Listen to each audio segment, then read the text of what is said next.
Titiro, look, here comes Tamanui te rā. Morena, Mr. Sun. Morena, Pāpā Rākau. Kia ora, my name is Kōkā. Here in the forest with me live 5 Patupaiarehe. Let's meet them. Time to wake up, Tākaro Tribe.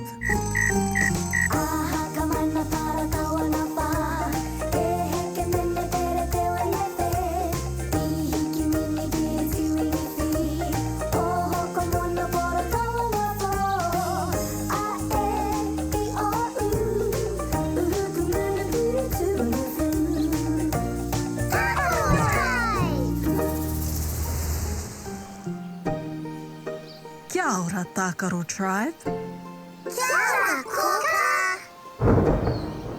What was that loud noise? That was thunder. An āwha storm is coming. What's an āwha storm? An āwha is very bad weather with heavy rain, strong winds, and often thunder and lightning. Oh, that sounds scary. Waia, wow, wow, wow! Tēnā koutou, Tākaro Tribe. Wow, wow! I have a warning. There's a āwha storm coming.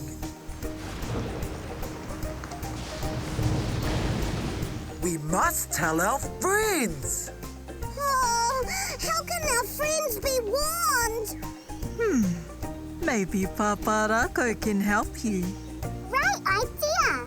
Let's go see Pāpā Rākau.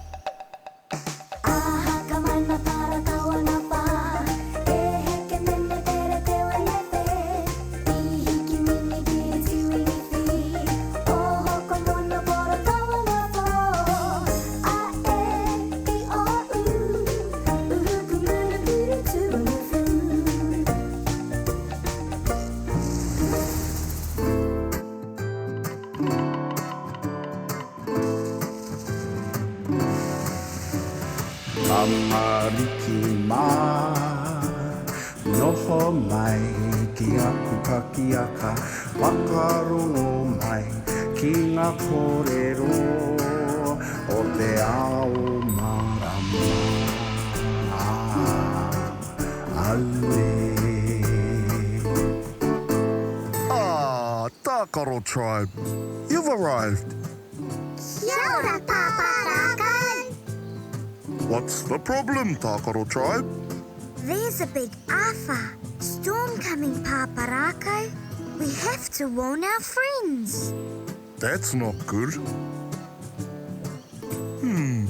You can make mātarere, leaflets to send to all the kararehe, animals in the forest. What's that?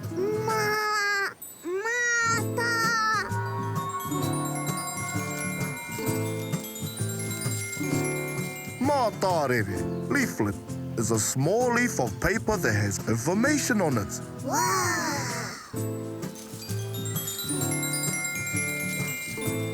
Oh! Here are some leaves for you to use. Thank you, Pāpā Rākau. Well done, Tākaro Tribe. While you're writing your message, let's see how the kids are going with their mātarere, leaflets.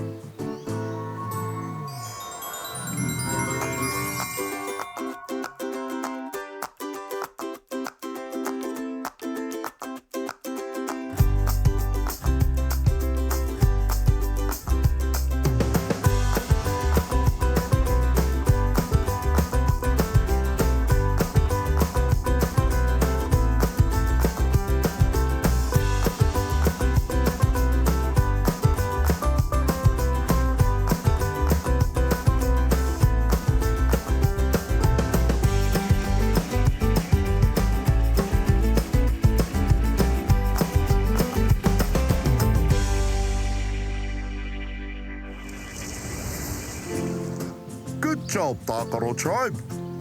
Collect all the mātarere, leaflets and drop them all off to your friends. But how will we deliver them? Pooh will take you. Yay! Ooh! Whoa! Watch out! Out of the way! Whoa! Sorry, my friends. The wind was a bit too strong. All aboard Tākaro Tribe. Karakia first, Pooh. Angi hauraro mātai hei mai. Puritia auta atai. Tēnā te pau o tangaroa. Karere ki moana nui ki moana roa. Te papa nui o tangaroa. All right. You're going to Tātahi, the beach first, then the maunga, mountain, and finish at the ngahere, forest. Some of our friends are there to help. Hei koneira, Pāpā Rākau.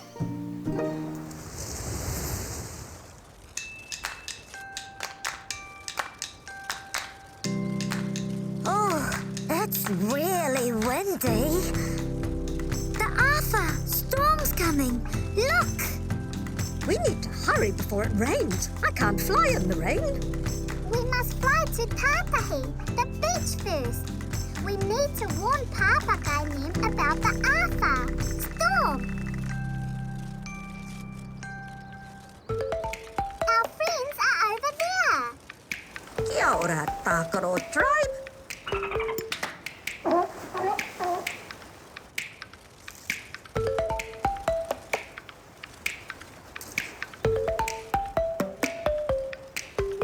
Stay safe!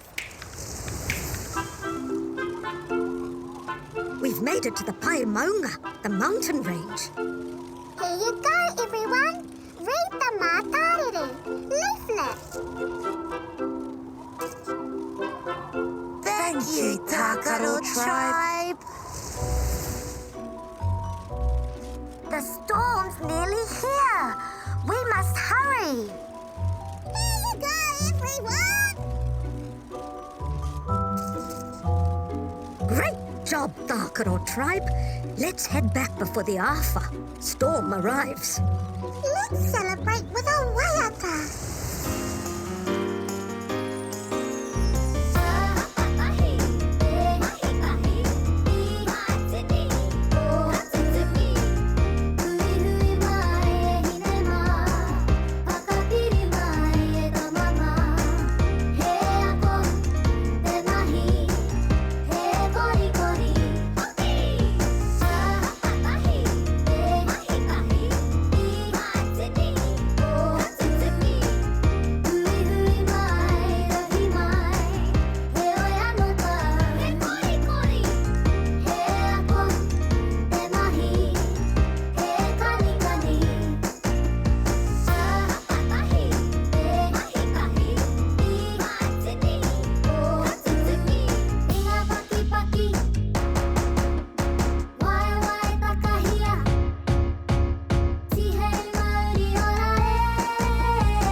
Kia ora, Tākaro Tribe.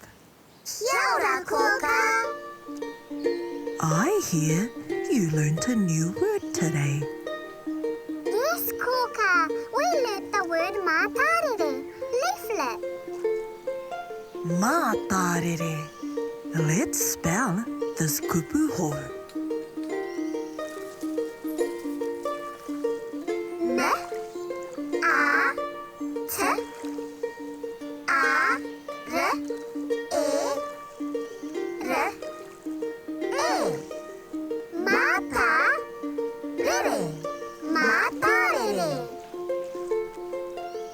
fantastic, Tākaro Tribe.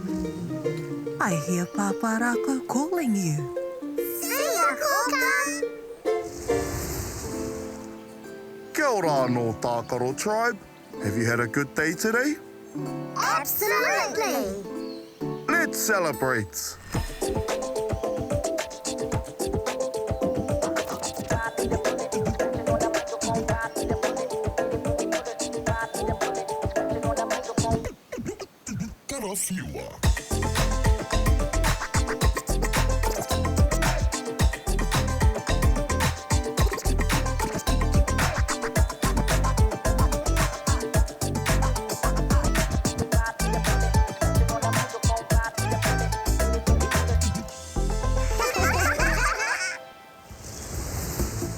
Let's take a look at what you did today. First, you made your own mātārehe leaflets. Then you delivered them to your friends so they could prepare for the storm. And you learnt the word of the day. Mā-tā-rere. Mātārehe. Magnificent job, Tākaro Tribe.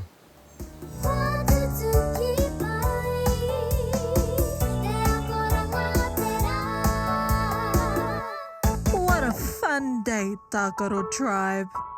Time to say goodnight. Po Māori. Good night, Tākaro Tribe. O roia tō mata, parai he hia o niho. Kuhuna o kakamoe po Māori e kuhu ki te moinga. Takoto iho ki raro e pai ai o moe moe ia. Kia au tō moe e pai ai o moe moe ia. E pai ai o moe moe ia.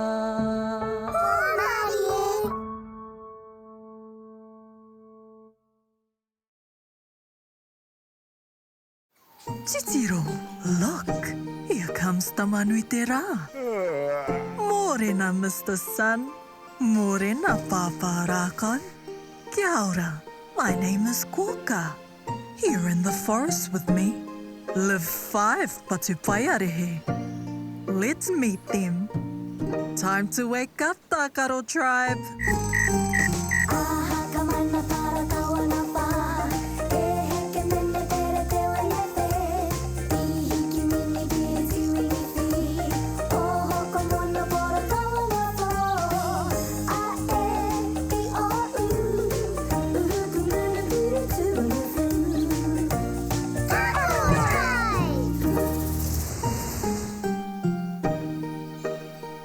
What's in your ringa-ringa? Hands. It's a hua, Kōkā. It can be used as a water container and a taonga pūoro instrument too. This is my favourite taonga pūoro instrument. Have a listen. There's no sound coming from my hue. I can help you, Oo. Kia ora. Hi there, pōpokorua. Oh no, my hue. Waia, wow, wow, wow! Tēnā koutou, Tākaro Tribe.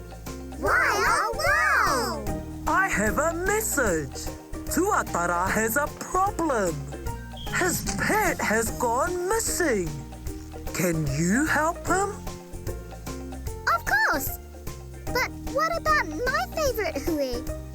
Don't worry, we'll find Tuatara's pet and your hue too. Go visit Pāpā Rākau. Maybe he can help you. Oh,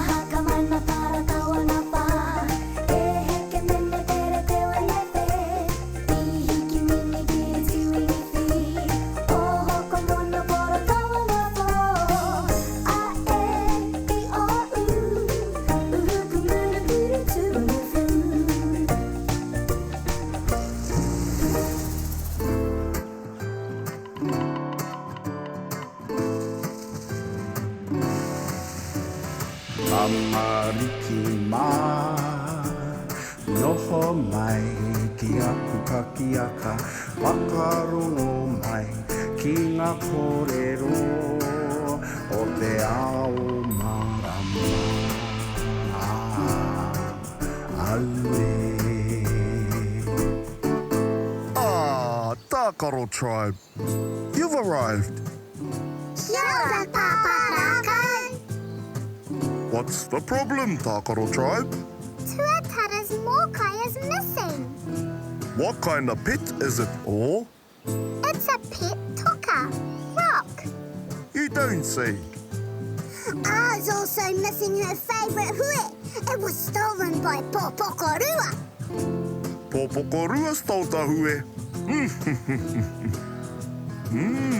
Seems like Pōpokorua wasn't aware of what he took. Why do you think that, Pāpā Rākau? Let's have a look.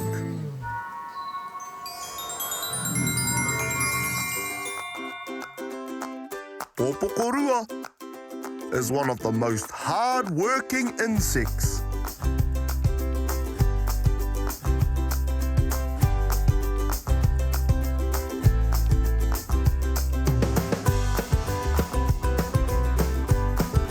He carries many goodies from his environment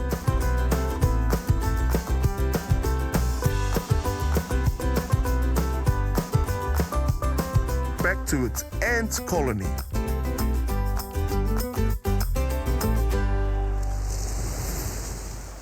You said the pet rock went missing, right? Maybe he also took Tuatara's pet rock. Hey, Pōpokorua! Have you seen a hue? Or a pet rock at your ant colony? He has seen it! Hurrah! Pōpokorua, can you please take Tākaro Tribe to your colony? Small problem, Pāpā Rākau. How do we get there? Pooh will take you. Yay!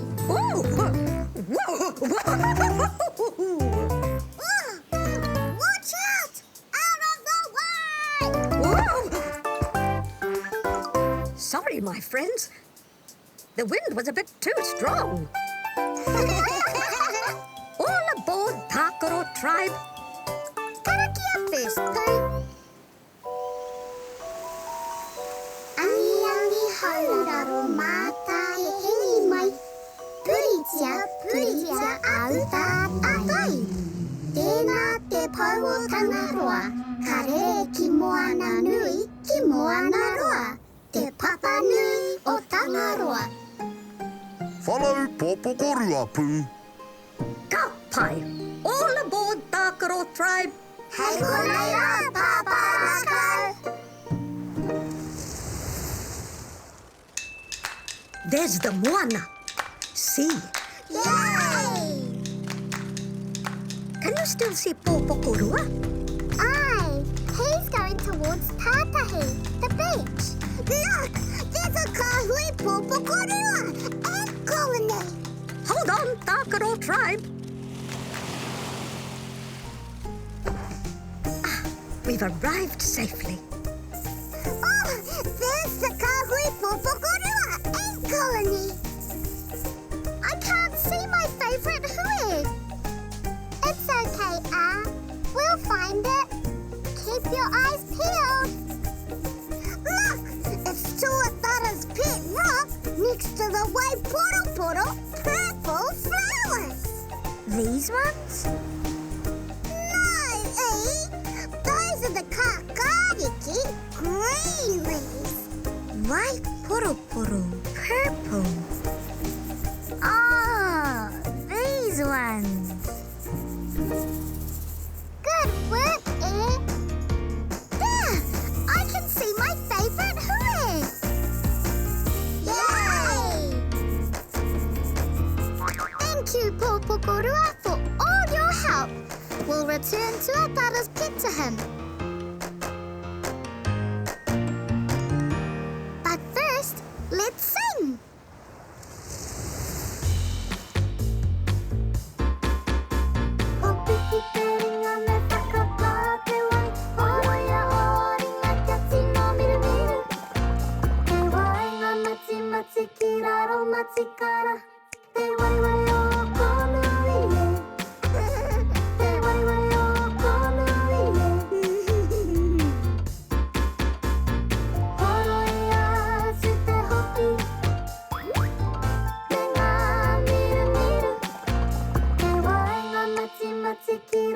matikara, te waiwai o konui e. Te waiwai o konui e. Kahi a te wai, kia maro ke ngā ringa. Awai ngā mati mati araro matikara, te waiwai o konui e. Te waiwai o konui e. Te waiwai o konui e. Kia ora tamariki mā, noho mai ki tōku taha, noho mai ki tō Kōkā taha, tihei Māori ora. Kia ora Tākaro Tribe. Kia ora, Kōkā.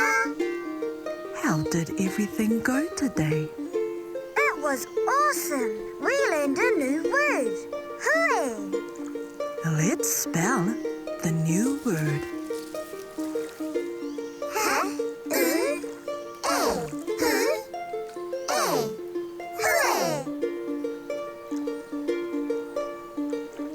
That's fantastic, Tākaro Tribe.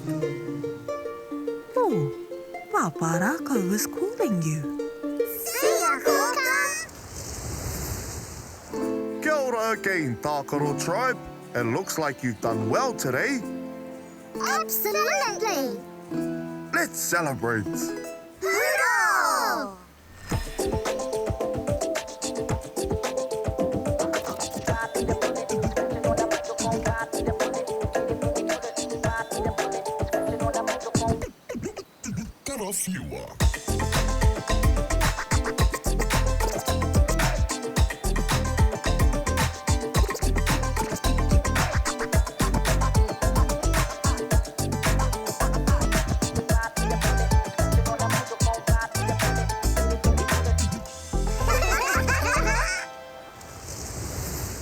Let's take a look at what you did today.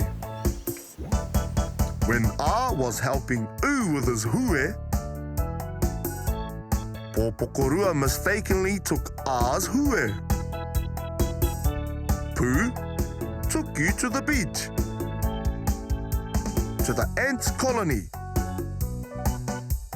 where you worked together to find not only the hue, but Tuatara's pet rock too. And you learnt the word of the day, hue. H-U-E, hue. That was an awesome day.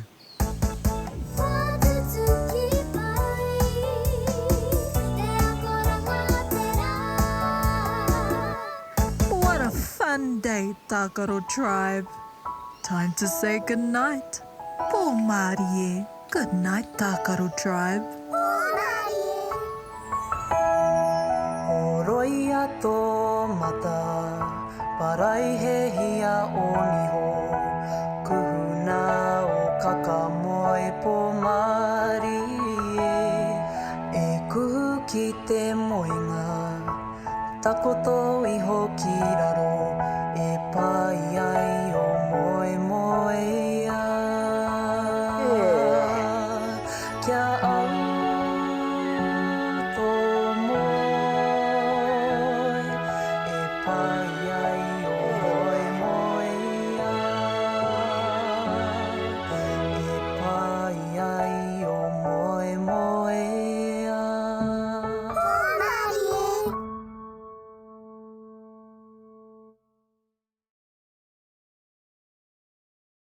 Titiro, look. Here comes Tamanui te rā. Morena, Mr. Sun. Morena, Pāpā Rākau. Kia ora. My name is Kōkā. Here in the forest with me live 5 Patupaiarehe. Let's meet them.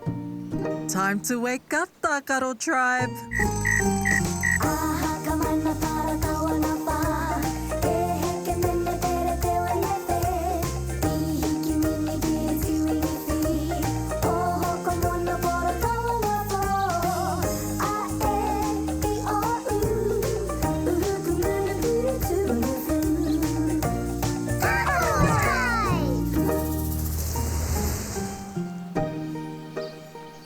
are you doing, Tākaro Tribe?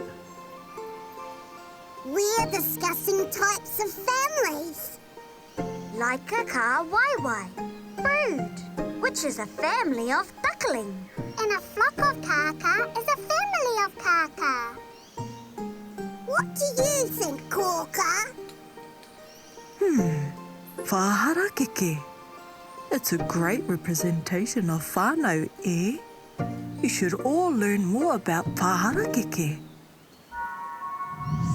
Waia, wow, wow, wow! Tēnā koutou Ngāti Tākaro. Wow, wow! I have news! Pepe Kiwi is Pōri. Sad. Will you cheer Pepe Kiwi up? Is there something Pepe Kiwi loves? Mama Kiwi said Pepe Kiwi absolutely loves puti, flowers. Ka pai waia wao. We'll get some. Go see Pāpā Rākau. He will help you.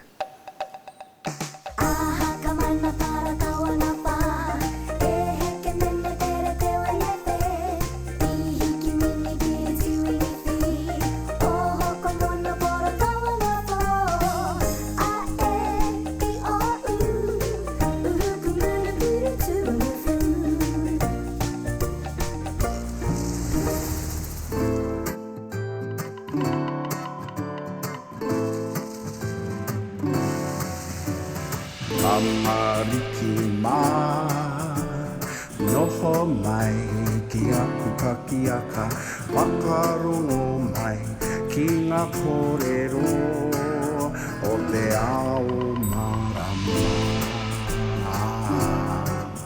Aue. Ah, Tākaro Tribe, you've arrived. Kia ora, Pāpā Rākau. What are you all up to today, Tākaro Tribe? Pepe Kiwi is sad. It's our job to cheer him up. Mama Kiwi told us that Pepe Kiwi loves puti, flowers.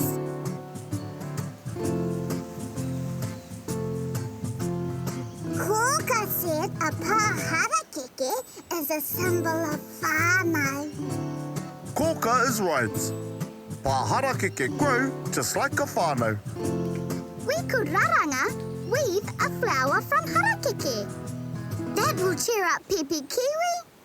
Great idea, But before that, you need to know about pāharakeke.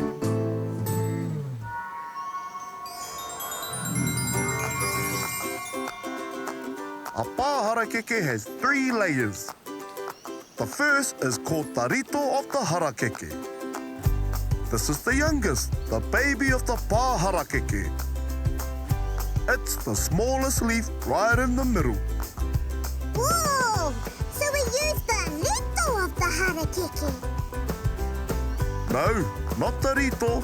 You leave the rito to keep growing. Oh! The second layer are the parents of the pāharakeke and are called the awhirito. They sit on either side of the rito. So we use the awhirito. No, leave the awhirito. The awhirito protects and helps the rito to grow. Which leaves do we use then? The third layer are the grandparents of the pāharakeke, or the outer layers of the pāharakeke. Those are what you use. Thank you, Pāpā Rākau. You're a genius. Thank you, Tākaro Tribe. I've talked long enough. You better go and get your harakeke. Let's karakia. Te harakeke, te kōrari, ngā taonga whakarere iho, o te rangi, o te whenua, o ngā tūna. Ho mai e wana o ngānau, te Māori ora. Don't forget what Pāpā Rākau said. Not the rito, not the awhirito. Pick the outer grandparents. Once we've done that, then we can raranga. Weave.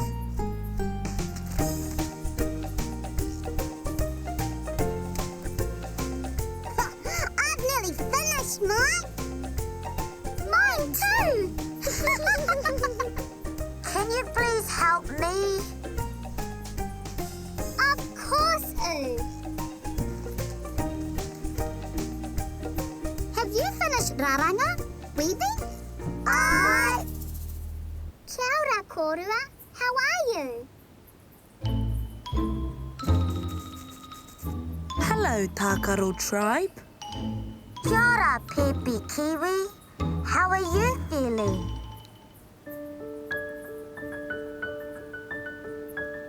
We made a puti flower for you to cheer you up.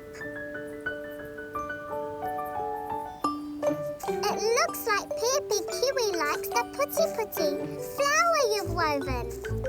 Hurrah! Thank you very much, Tākaro Tribe. Let's celebrate. Let's sing.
Kia ora, Tākaro Tribe.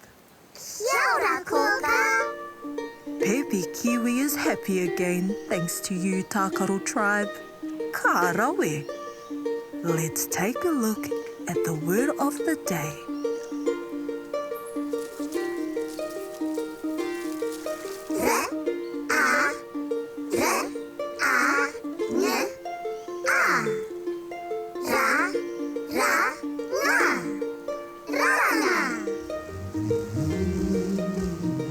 Oh, Pāpā Rākau is calling you. See ya, Kōkā. Kia ora anō, Tākaro Tribe. Looks like you accomplished what you needed to do today, Tākaro Tribe. Aye.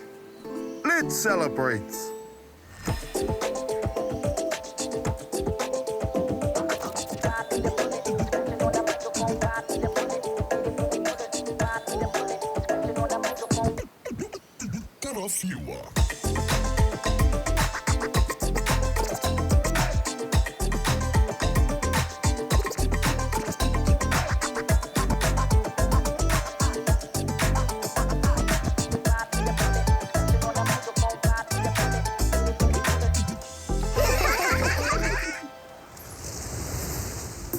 Let's take a look at what you did today. Pepi Kiwi was really down, and it was up to you to cheer him up. So you did some raranga, weaving, as a gift to Pepi Kiwi. was overjoyed and happy again. Then you all learnt the word of the day. Raranga. Ra, ra, nga. Raranga. Magnificent job, Tākaro Tribe.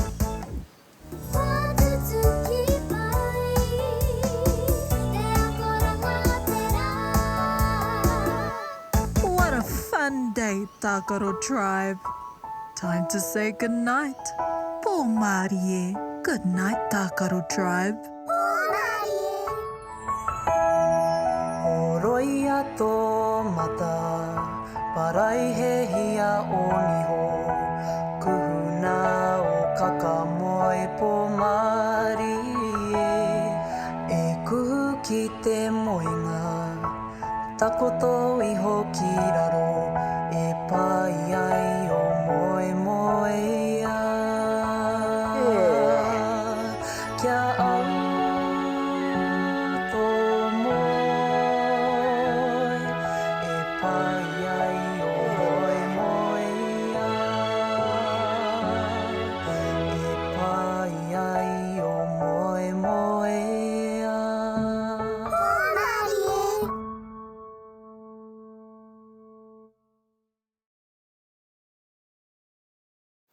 Titiro, look.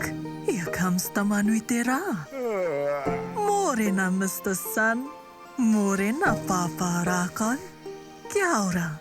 My name is Kōkā. Here in the forest with me live 5 Patupaiarehe. Let's meet them. Time to wake up, Tākaro Tribe.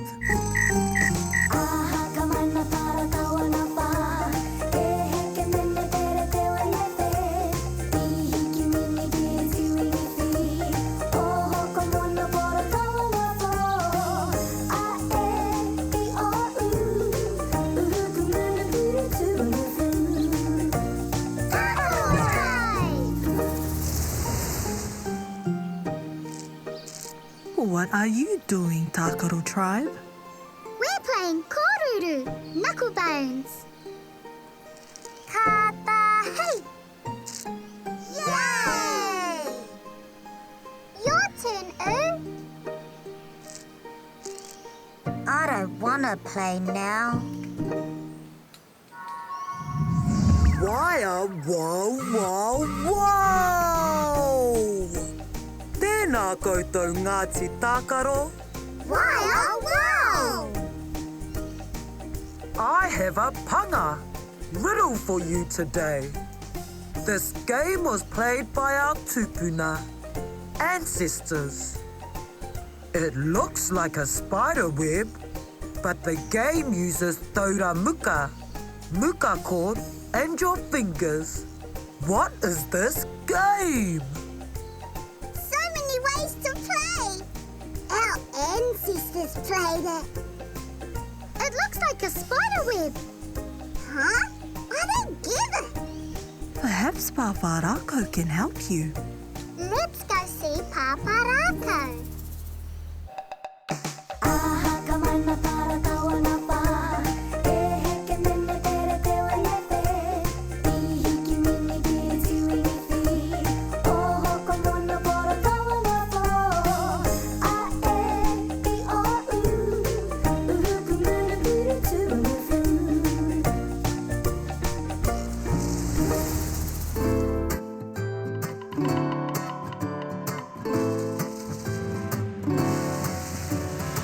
Amariki mā, noho mai ki aku kakiaka, whakarongo mai ki ngā kōrero o te ao marama. Aue. Ah, Tākaro Tribe, you've arrived. Kia ora, Pāpā Rākau. What are you all up to today, Tākaro Tribe? Wao gave us a panga. Riddle. Oh, what's his tīwhiri? Clue. You can play the Kēmu game in so many ways. Our tupuna played this game. It Looks like a spider web. It uses taura muka cord, and finger movement. It sounds like Wao is talking about the game whai. I thought a whai was a fish. You're right, E. A whai is also a ika, fish. But this whai is a game that was played by our tūpuna. The full name is Te Whai Wawe Wawe a Maui, but shortened to whai. I want to learn to play whai. Let's take a look at these masters of whai.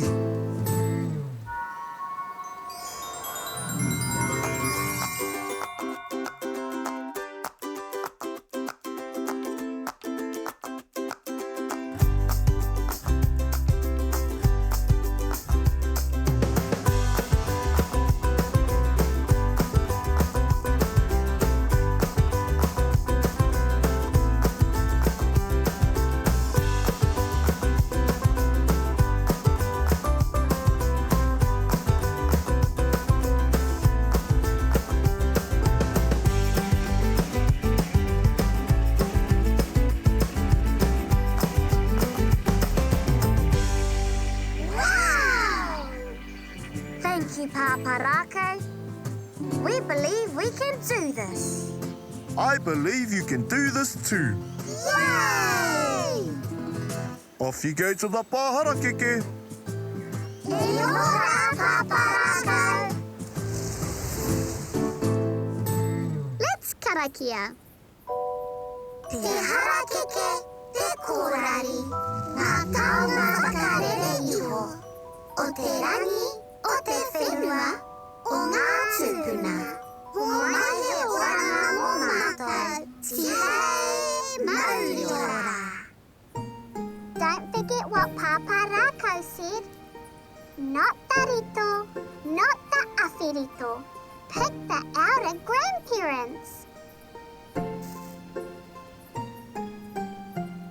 Before we get to play whai, we need to make a taura, cord. You'll need 5 muka cords. Kotahi, e rua, e toru, e wha, e rima. Let's start. Your cornering thumbs and toiti little fingers hold the cord like this. Kāpai.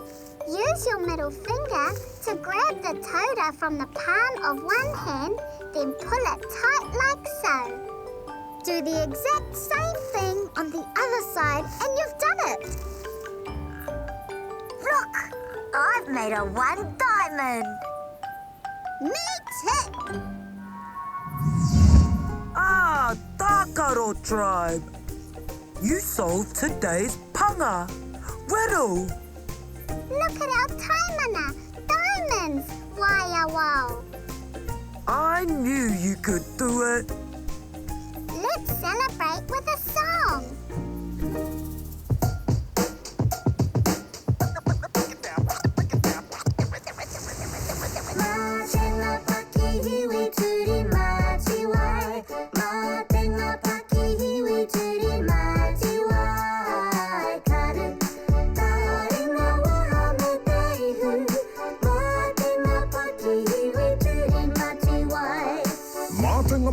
Mātenga, whakakia ki te mātauranga. Pakihiwi, pakihiwi, pakihiwi. Umaki, waho, kia ki te ato ihi.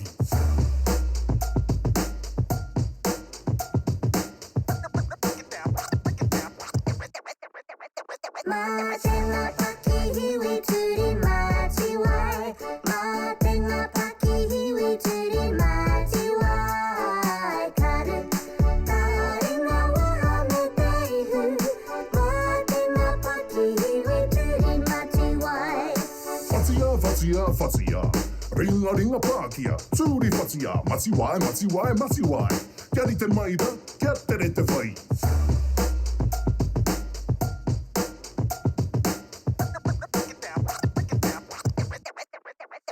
Mā tēnā paki hiwi turi māti wai. Mā tēnā paki hiwi turi māti wai. Karu, kāre ngā waha me te ihu. Mā tēnā paki hiwi turi māti wai. Mā tēnā paki hiwi turi māti wai. Kia ora tamariki mā, noho mai ki tōku taha, noho mai ki tō Kōkā taha, tihei Māori ora. Kia ora Tākaro Tribe. Kia ora, Kōkā. You figured out Wao's riddle. You're so clever. Hooray! Let's look at the word of the day. Ha, a, nga, a. Pa, nga, panga. Oh, Pāpā Rākau is calling you. See ya, Kōkā. Kia ora no Tākaro Tribe. Have you had a good day today? Absolutely. Ka mau ke te wihi. Let's celebrate with a song.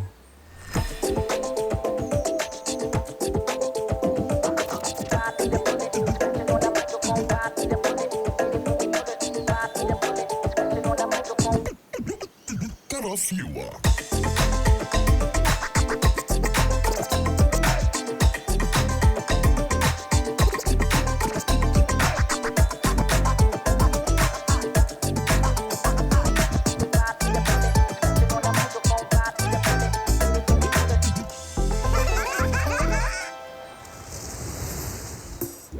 Let's take a look at what you did today.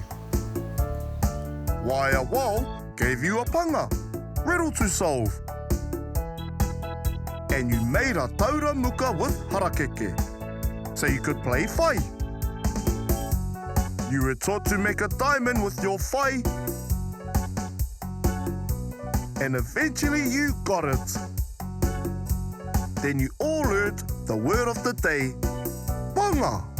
Pa, nga, panga. What a super day.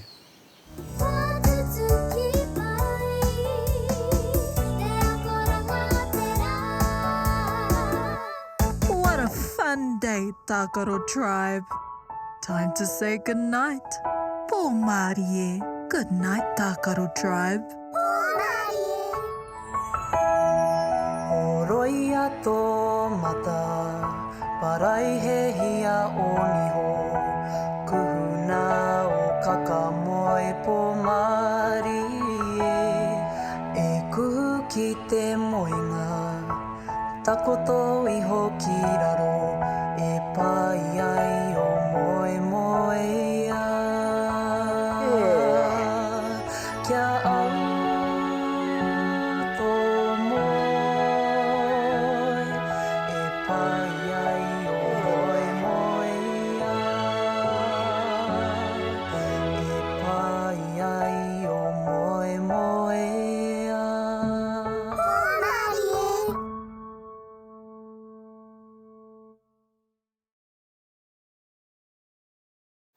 Titiro, look. Here comes Tamanui te rā. Morena, Mr. Sun. Morena, Pāpā Rākau. Kia ora. My name is Kōkā. Here in the forest with me live 5 Patupaiarehe. Let's meet them. Time to wake up, Tākaro Tribe.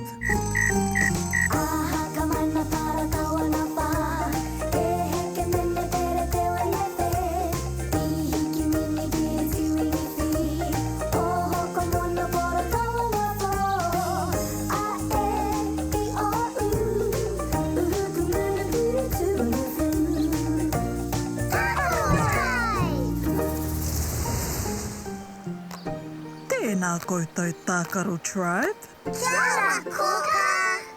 What are you doing?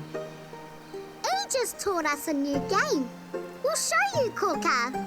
Koe nei te kere o te Arapū Māori. Ka huri ki a i. Tā? Rau? Taro, hands. Ka rawe, Tākaro Tribe.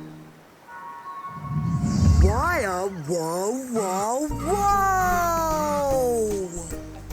Tēnā koutou Tākaro Tribe. Wow, wow! Kiwi has invited you to the fun day that all of Tāne's birds are having.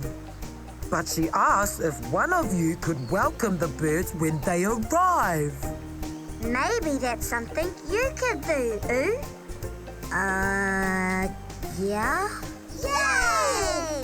How wonderful! Don't be scared, Oo. Your sisters and Big Bro will support you. You've got this. But I don't know how to fight kōrero, be a spokesman. Where do I even start? Maybe Pāpā Rākau can help you. Let's go see Pāpā Rākau.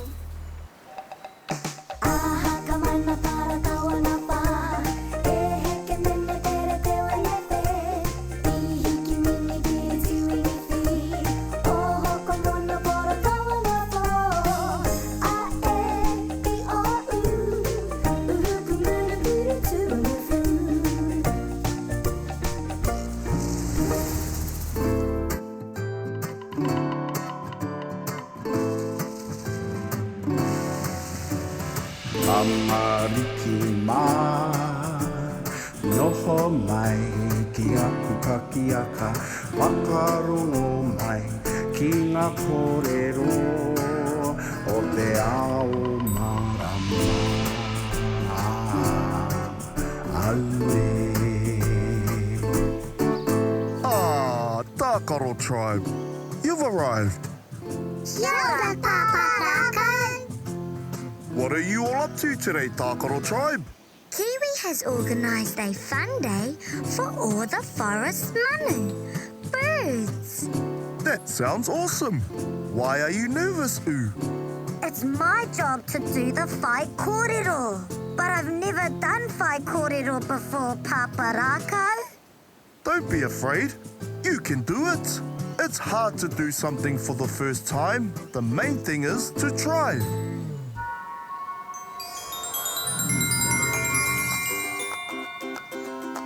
You need to prepare 3 mihi. First is the opening mihi, like these. Tēnā koutou katoa. Nau mai, haere mai, then your name. Greetings to you all. Welcome, everyone. Ko U tōku ingoa. Ka rawe, Oo. You're on the right track. Your second mihi is to those who are gathered there and what brought everyone together. Did they come from afar? Who all came?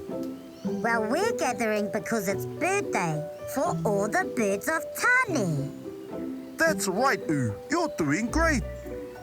The last mihi is the closing mihi, like, thank you all for coming. Then maybe end with, si hei. Mauri ora! How will we get to the bird day? Who will take you? Yay!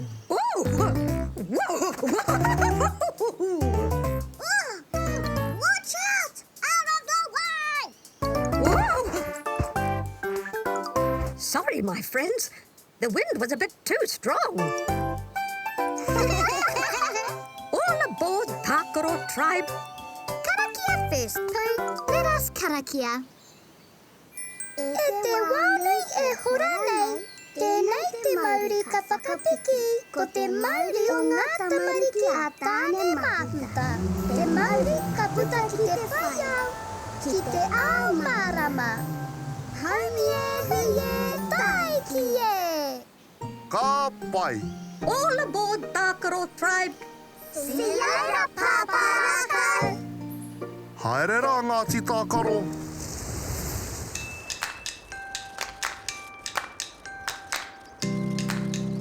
Take a look at the manu around us, everyone. Wow! Kia ora, kahu.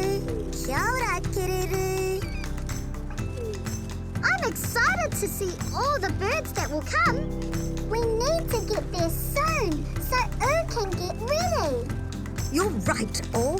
Hold on, Tākaro Tribe.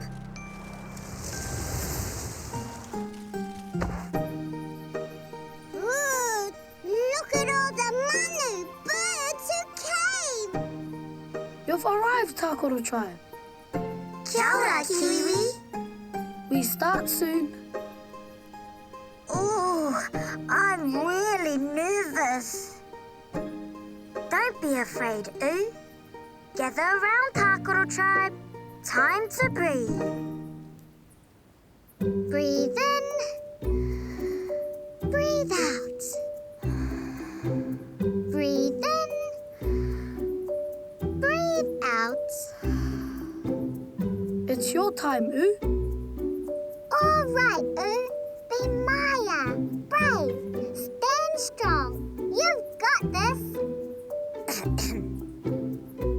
Tēnā tātou katoa. Ko tōku ingoa.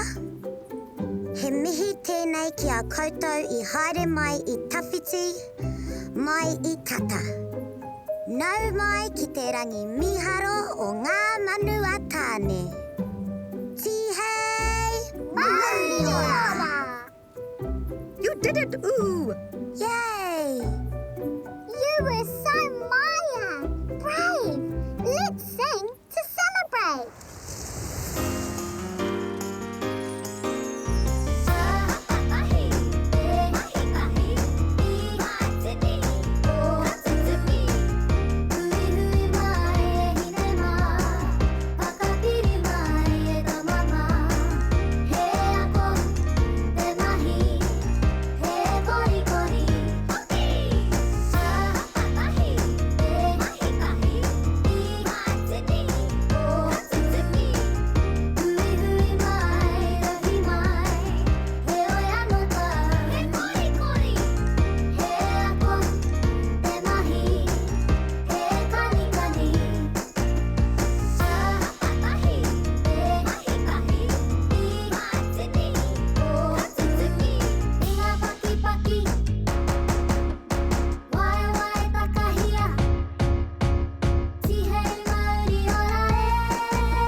Kia ora, Tākaro Tribe. Kia ora, Kōkā. Were you successful in your task today, Oo? Ai, Kōkā. My tuahine, sisters and tuakana brother said I had a strong speech. You are amazing, Oo. Let's look at the word of the day.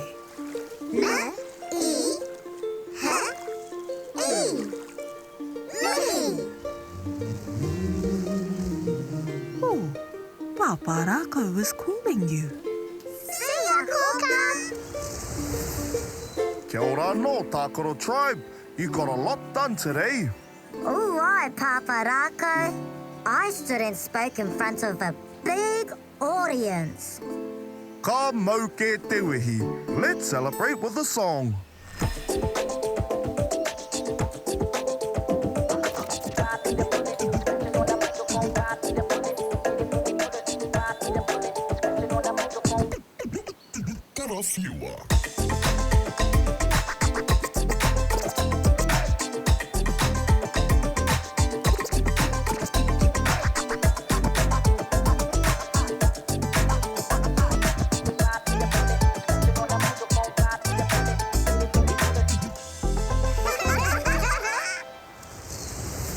take a look at what you did today.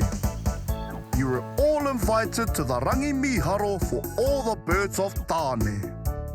U was asked to be the kai kōrero for the event. However, he didn't know how to do a formal mihi. You learnt about the 3 stages of a mihi. And U delivered his kōrero with great courage. You also learnt the new word of the day. Mi-i-hi-i. Mihi. What a super day.